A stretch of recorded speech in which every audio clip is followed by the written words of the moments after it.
Ia, whaasa lo whātu tātou walata ni Samoa Entertainment TV. Nei po bāinga le asta manato lo mawan sau fua lau ling. O le tātou video lele amatana pu e mai tai Fuisa'a. O Fuisa'a o le pito nuu o le Fuisa'a o Vaiala. Ia o ile mat se tasi bāinga le mātou ainga. Fuisa'a tui lunga sami. O le lātou whalitāpua e le Fuisa'a e whakasa. Ia le tanga ia tu le tuang vale. Mata mo feel Tausaga ya te atu na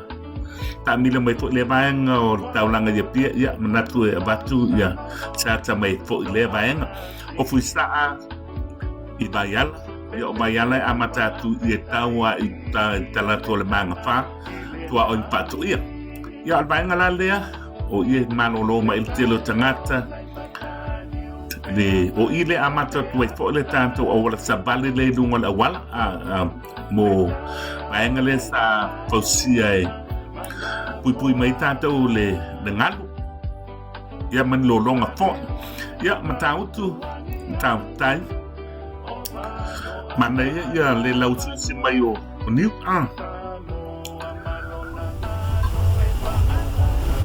e la lo fo ne ba o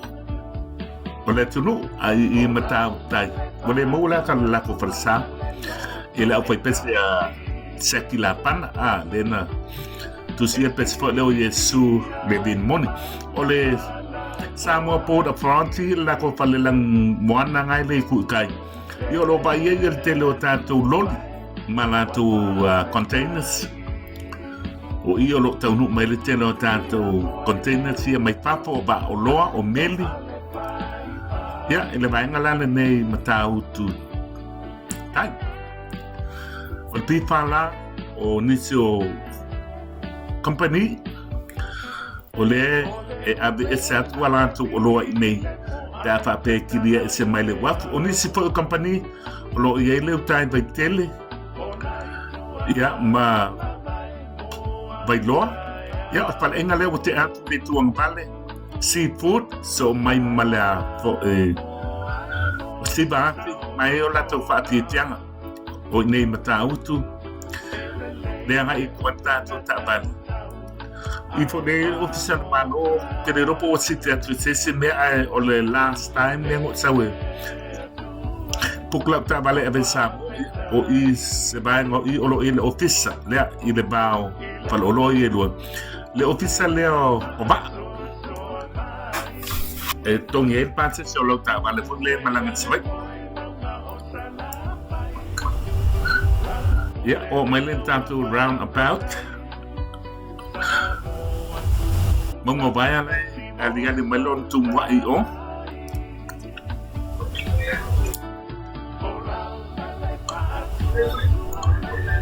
Niso tenia batu e tanto talafou e tanto news abanya so ya de le ya lo tanga iata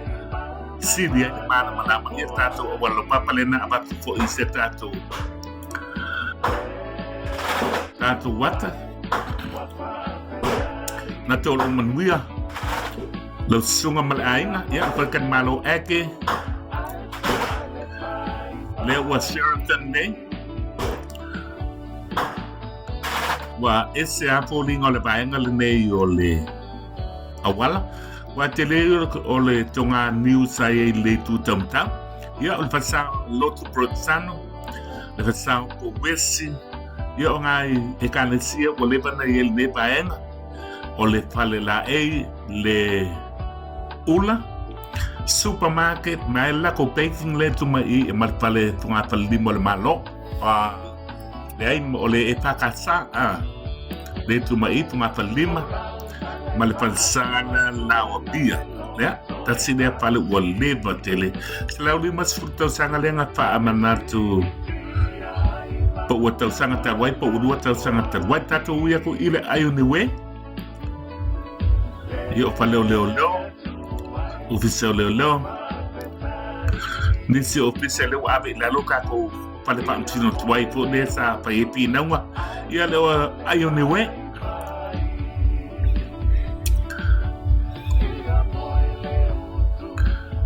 e tu malo papa ai lo le ai Niue le so atu malua fou me fo e kolisi malua fou ia o mele I le toTown le ko mele Vodafone o le tasi ofisa te le a tatou ke fong so tu malua fou le la kolisi wale lopo o filme wo il tatou video fa umai na ale o tatou wo umai ne il taulanga se va inga ia pia le so ia ele o manoti tele la e Paolo le so ale anga imane I mal market funga le leo se mele wala le pa sanga I ma aliki o le SPC la tu mai o SCP o le pale o le malo le official le malo telefo la to official la ye lu mai o fa sanga I ko le sipito pale o polo le pala le costa la lo la manga ia la to far kofe pe ai fito sam se kofe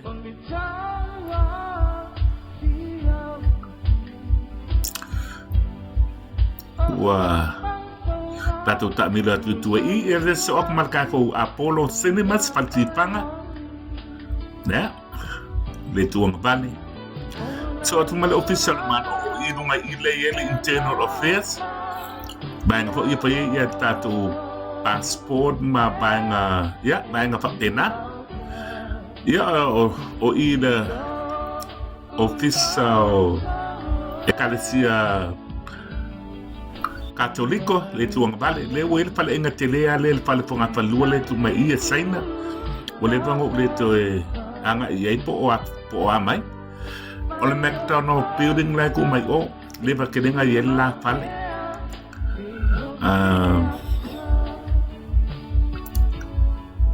yo le pale le tu mai o le va telena I ne pale ya na McDonald building la ele o McDonald fo le fa ka wa I mo ta mapa au le ngol fa o le pale fa sanga mai o le tu lai o le sa il tato market si sabala le watala ese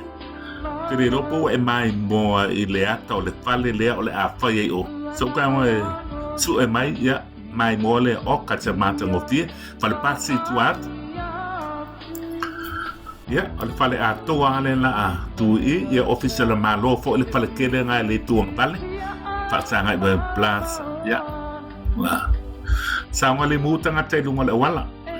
de tato moli tu wa pe ya ka ko fa silam Australia ma America nato Manuia o tong ya nga tato nga etu o le ka ko fo I oi le melen tato mai ia na leila la mtanga o tato wata pale lango me matana o le PSP o le bank fo le pe a papu ni kim so mai le paletina ya so ia el ka ko library le tuanga bali e ali mai ia tu le man le wati official malo mantua le Tausaga titulua fiku ko sa o pa ia le wati le ostoi no mata o sa ba ia wole fresco nga e dungo le pe pa ile tono le wati ma wala mal sunga sel puti se tasio la kapisa mo fo ile sa ia le man sa mo le coach ya ma fe e dungo ia ole ANC Bank Vodafone la ko office telea official TC ya ole tu ya ole official o polisi tangata faule le tu toTown ka ko mai mudi bai o I ka ko foi mai o fa me sai el pale o Emilio ya so ya la company popo que pua ya le wala papa mudi bai so atu mudi bai ma ka ese le ya puru ya ka ese le sai el market le para que le anga le tu toTown ya nga o siti mai nga le Samo Commercial Bank aliki ako ko te tu te matau le ka ko mai nga le la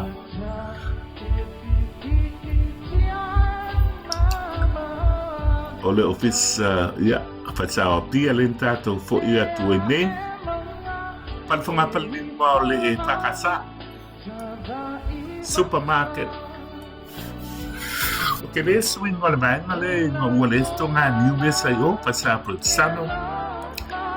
Powes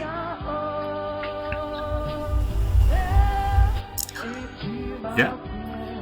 ko nga Niue sai le tu tau matau ang valley o pea ke mantua lai sa upu e lai o te ua pa le ia ba ngai lu mai tato o wala papa ngai mai Apia len tato pasi le tai au nei anga ia tuta kako aku o le wat I duma le watu e le fa e mai containers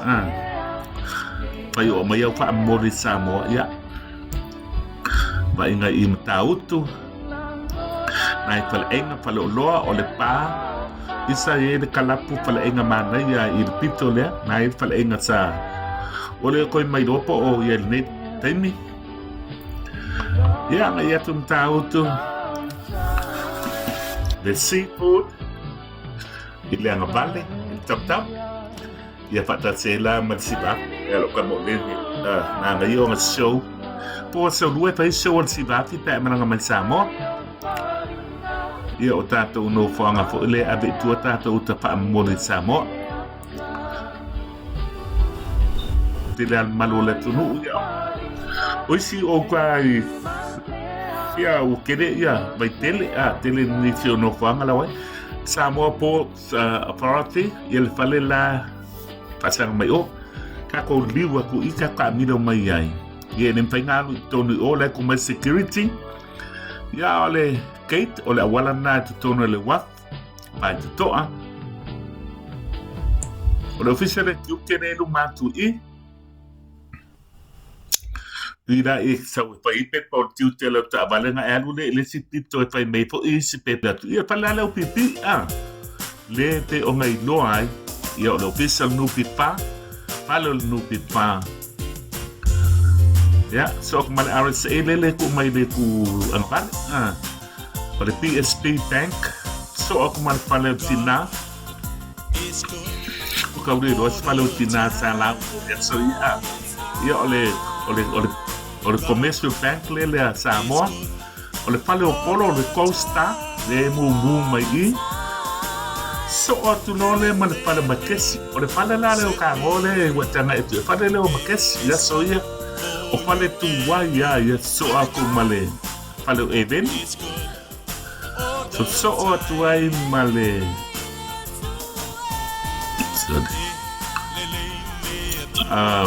partly pale patele ia so pale patele male pale o supermarket a molesia so ia o itono ala le mele wele nuti pa le la ko plaza le o itono asa de pale molesi misal la te mantua talo le lo ka makia ia matupula ngala iti le wo yai ia ona tata watana tu atu samone so atu le mal Toyota nupi pa le Toyota le pale le pasa mai o McDonald's building ia male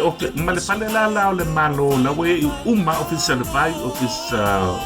o moli ma so se vai o ole sa ia ile pale signor malo o le pale moli